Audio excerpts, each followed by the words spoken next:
All right, thank you very much. It's 12:12, but we will have, in the next 20 minutes, we will have our final keynote speaker, Mr. Nat Sloane, Vice Chair of Impetus Trust and England Chair of the Big Lottery Fund, to share his personal journey into venture philanthropy. Nat, thank you.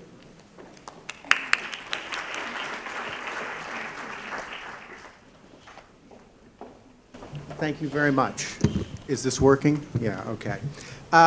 First of all, I want to just congratulate the AVPN team because I think it's been a fantastic 2 days. So a round of applause for them.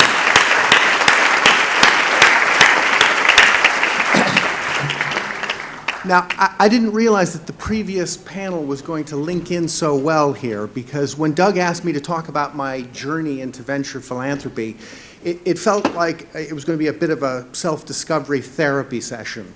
And given that Fred talked about therapy and booze and family relations, I want to treat you guys now like my support group. And this is like an addiction clinic. So my name is Nat Sloane. I have a confession to make. I've been a venture philanthropist for 10 years. And I'm pretty sure it's a habit that I'm not going to be able to break. So with that in mind, I wanted to talk a little bit, give you a context for how I got into venture philanthropy, and talk about Impetus Trust and the journey that we've been on there. A little bit of context. For the first 25 years of my working career, it was all in the private sector. I set up 3 businesses. I was a consultant and advisor helping businesses grow, and a venture capitalist financing early stage technology businesses. So a lot about how to build businesses and grow them. So bear that in mind for a second. I got into philanthropy initially, like many people do. Friends would ask me to sponsor them for running a marathon. I'd write a check, and then there'd be a disaster somewhere, and I'd write another check. And all of that was not very gratifying. It was my friends were pleased, and especially when they finished their marathon or whatever.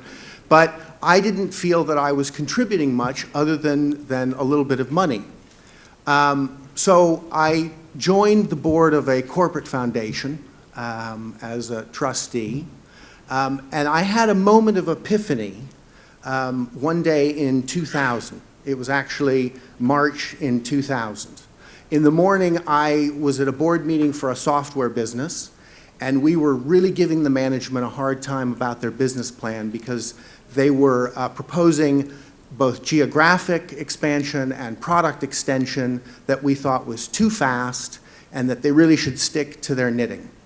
Sound familiar? Then in the afternoon, I was at the corporate foundation board meeting. A literacy charity that teaches disadvantaged kids how to read, operating in London, came in, and they were asking for money to support their core operations in London, where they were doing great stuff. And we were giving them a load of grief about why weren't they doing something different. A new project in Manchester, or how about math tutoring in London? And as I walked out the door and reflected on that in the evening, I thought, what am I doing here? Why am I leaving my business brain at the door when it comes to charities? And the more I reflected on it, the other thing I realized was that if I had been financed in the businesses I started, or with the entrepreneurs that I had been funding from a venture capital point of view, if the money and the approach that I took in charities had been applied to the businesses I set up, I would have failed in every instance. And that made me stop and really think quite deeply about what was I trying to do with philanthropy. And within 2 years, after reading a lot of articles and talking to people, I joined up with my co-founder at Impetus Trust, Stephen Dawson, and we set up Impetus. And the simple principle was around providing strategic money and business expertise to social entrepreneurs who were keen to scale up innovative, effective interventions, propositions, tackling tough social issues. So that's how I got into venture philanthropy. And what I wanted to talk to you today about is the journey. And I'll start at the end and then I'll work my way back a bit. Today with Impetus, we've been going for 10 years. We've just completed a merger with a private equity foundation. So we have annual income of £10 million, and that's leveraged 4 times. So we're mobilizing nearly £40 million a year. We have a staff of 40. We have a portfolio of 25 organizations.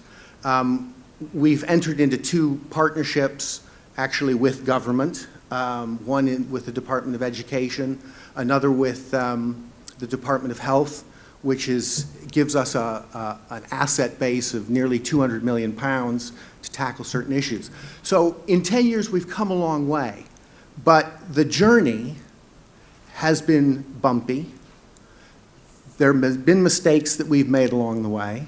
And so the thing I wanted to talk about was where we started from and some of the challenges and issues that we had to face. Now, do I just press?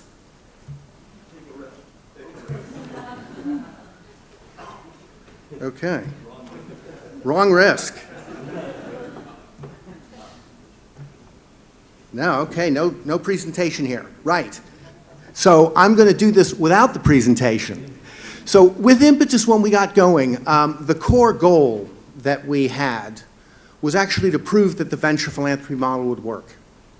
And we started, and our focus in terms of deal flow was very broad in terms of sectors. So frankly, if you weren't an animal or an artist or a religious figure, you could come and talk to us. So it was basically any social problem that was around.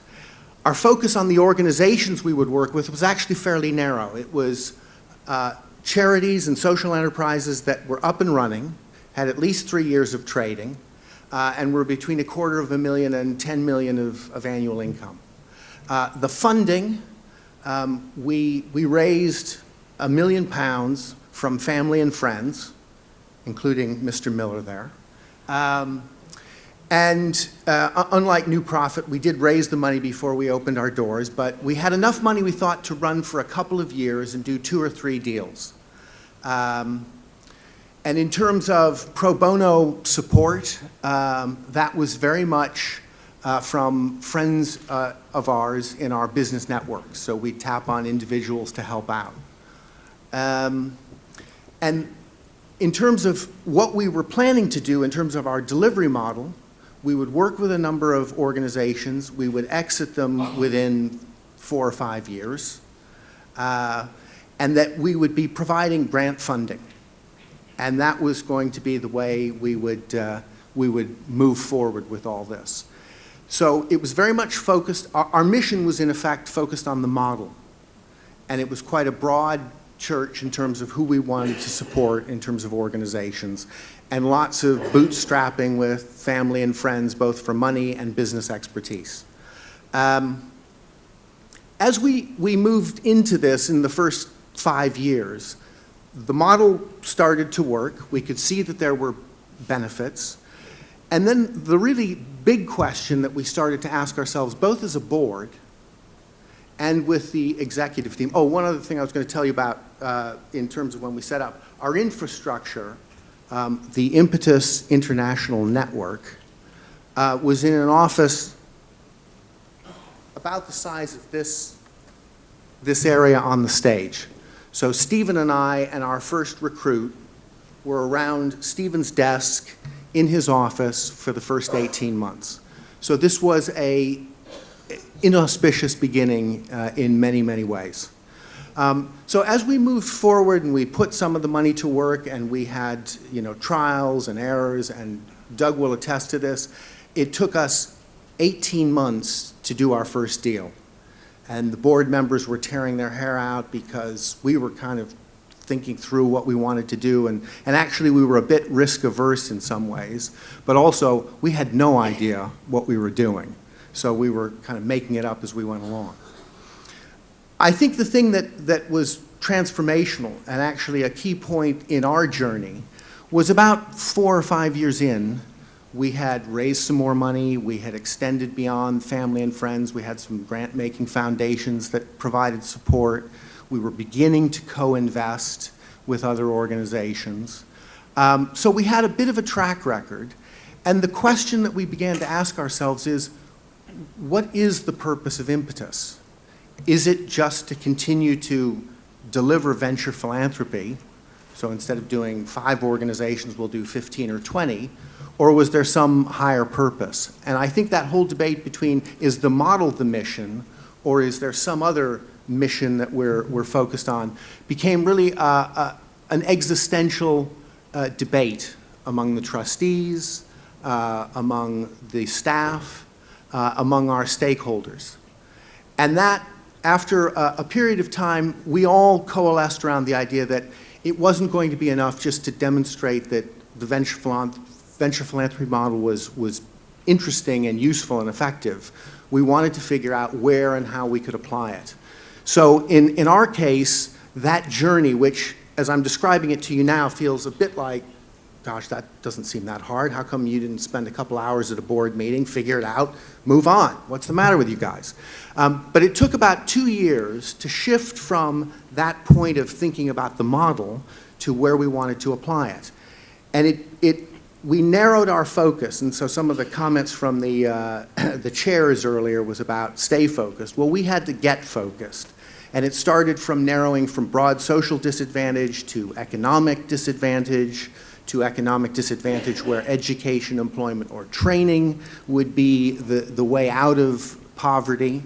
And then it moved into some very specific verticals around early years, 0 to 3, around young people raising academic attainment, kind of between the ages of 7 and 12, and keeping young people who are at risk of falling out of the education system in the education system, which has been a core part of why we're merging with the Private Equity Foundation. And that whole debate around the mission was very important, and it led us to the conclusion that what we really wanted to do was make sure that we were using venture philanthropy to drive massive impact and significant social change. And that then cascaded into a lot of different changes in our model and the way we approach things. So we moved away from a broad base of sectors to something pretty narrow. And I can imagine that it will tighten further as we go forward. We actually broadened in terms of the types of organizations that we would work with. So instead of it being charities and social enterprises that we're already running, we've actually backed a startup where we brought the proposition over from the States. We've backed something that was in operation for less than a year as a pilot. We are working with a charity that runs 150 children's centres across the UK, which is a £100 million organization. So the shift was very much not about the organization we were backing, but the social change that we were trying to deliver. In terms of our funding base, it's broadened. So at this stage, it's now about 1/3 high net worth individuals, 1/3 corporate foundations, 1/3 grant-making foundations, and about 10% government money to support Impetus, its operations. We've moved away from grant money only to grants and social investments. And again, that wasn't done because we wanted to try out social investment. It's very much about what's going to support the organizations that we want to back to drive social change. So that's been another element. In terms of the pro bono work, we ended up realizing that we didn't have enough friends to go tap into them if we wanted to scale up Impetus. And so it required a shift to developing corporate partnerships. So in the last year, we've had 200 people that have provided pro bono support, and 85% of those people are coming from corporate partners that we have developed. And again, this is about mobilizing the resources to have the scale to drive the sort of change that we're looking for. Our infrastructure, as we thought about how are we going to expand? How are we going to scale up to have the resources to drive social change? That led us to debating how much more we could raise through our own fundraising means, and it pushed us to think about how might we look at acquisitions or partnerships to do that. So the merger with Private Equity Foundation was very much about building scale. The partnership with the Department of Education for the Education Endowment Foundation was very much about building scale, to have the resources to drive the change. So it's not scale for scale's sake, it's scale for delivering significant social change. And that really has been a process, as I say, over the last 10 years that we've had spurts, where things go really quickly and it feels very smooth and lovely. And then there'll be other points where it frankly feels dreadful because you're reflecting on things and you're not quite sure what to do. The debate around bidding for and entering into partnership with the government, you can't imagine the angst that we went through debating that. So the journey is not linear, it's not simple and easy at all times, but I think it's my advice to you would be that in terms of this journey, recognize that there'll be ups and downs. And I would say, going back to something that Doug mentioned yesterday, I'm going to give a quote here in a minute, that's why I'm getting this out. But I think that my two pieces of advice to the group here is, first of all, be prepared to experiment. You're not going to get everything right at the beginning. You're not going to get everything right along the way. You have to sort of test and learn.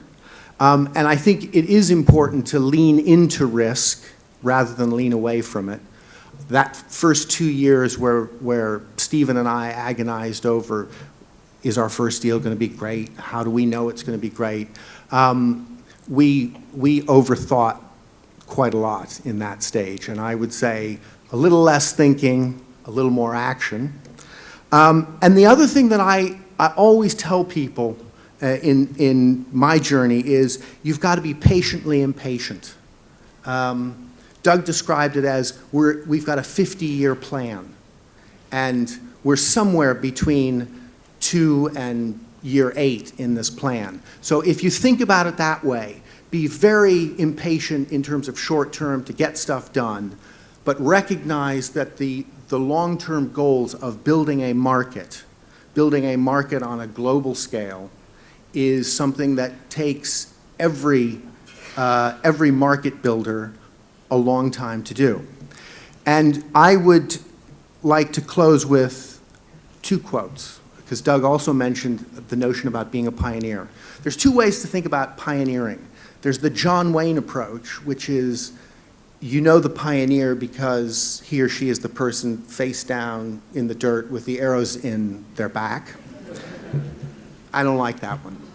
I'm going to give you a quote from a woman named Elizabeth Blackwell.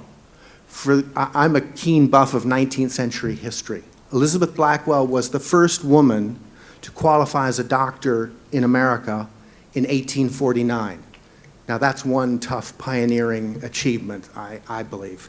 And her statement was, "It's not easy to be a pioneer, but it's always fascinating. I would not trade one moment, even the worst moment, for all the riches of treading on a conventional path." So to you all as pioneers, I think that's fantastic advice, and I think our journey, while challenging, is a lot less challenging than being the first woman to qualify as a doctor in 1849, so we should listen to our inner Elizabeth Blackwell voice. Thank you.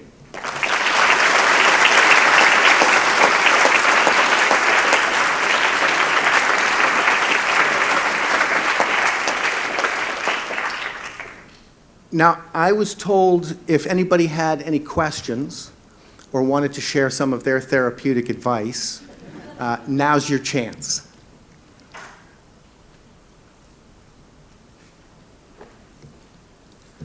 Oh, I'm worried about this.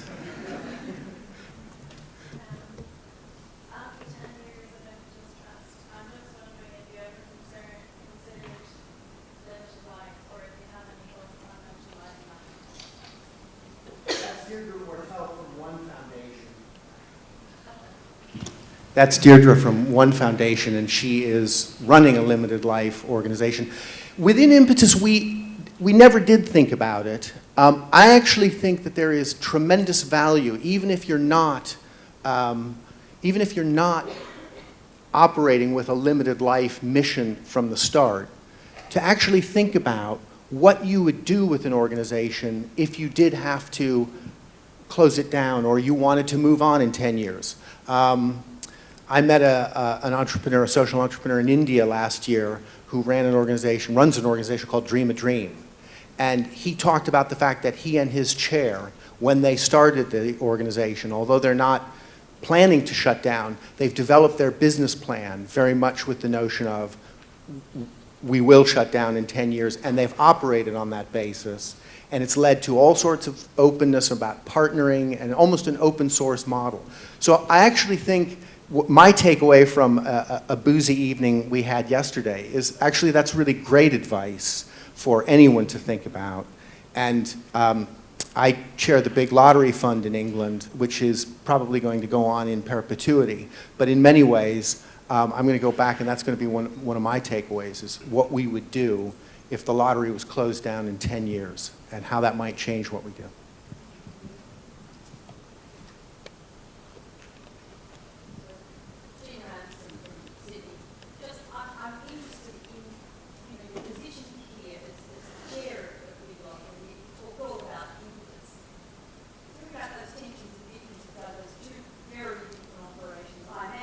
Yeah, they are different. Just to give it some context, Big Lottery Fund is a non-departmental public body. Isn't that a great sort of completely meaningless phrase in some ways? It was set up as an act of parliament. We are the largest philanthropic funder in Europe, so we have £750 million a year to distribute. And within England, I'm responsible for 550 million of that, and a staff of 1,000 people. So it is very different from Impetus. I think the thing that, so the common element, and I guess the reason I took the job 2 years ago was there's nothing like a lot of money and a desire to drive social change and trying to put those two things together. The fascinating thing, and a comment that was made earlier about it's not easy to spend money, the interesting challenge is wherever you are on the cycle, whether you're starting a VP organization, you're 10 years in, or you're involved with something like Big Lottery, the challenges of how do you drive significant change remain. And the distance from where you are to where making that change happen feel about the same in a curious sort of way. And that is something I didn't expect when I took on the lottery fund. One of the challenges I expected to have a lot more of, going back to a comment earlier about working with government, was loads of government interference.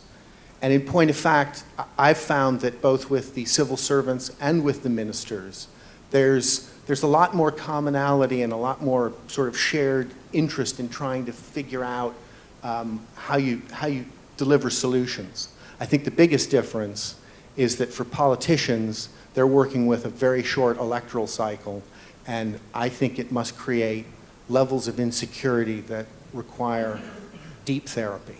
How do you set targets for yourself in the medium term and the long term, both numeric and non-quantitative targets? And how do they like it? Is this for, are you speaking for me personally or for Impetus? Yeah, good, okay, because for me personally, I never set targets. I just kind of go from day to day. For Impetus, we do the standard thing of our chief executive has a 3-year business plan. We have a strategy. I think in terms of where we are right now, with the key verticals, the key sectoral verticals we're focused on, we have clear missions of what we're trying to do. So in the 0 to 3-year-old area, it is trying to shift public policy for how do you make children from poor, disadvantaged families school ready by the time they're 5. And then we try to work back from that in terms of what we need to do in the coming year, in terms of a budget, in the coming 3 years, in terms of in terms of strategic business plan. I think for Impetus, certainly in our DNA, one of the things we have to guard against is getting too caught up in numbers and analysis. We've got a lot of gearheads at Impetus, and I think that started because of Stephen and me. And so it's really important to build the time to have the generative blue sky discussions around what are we really trying to achieve aside from the numbers. So lots of numbers, and that's actually fairly easy for us to come to, actually giving ourselves the headspace to debate the bigger, softer issues is the challenge that we have to deal with all the time. And with a merger and a new board, I think that's going to be another step and another learning experience, and probably some bumps along the road with that.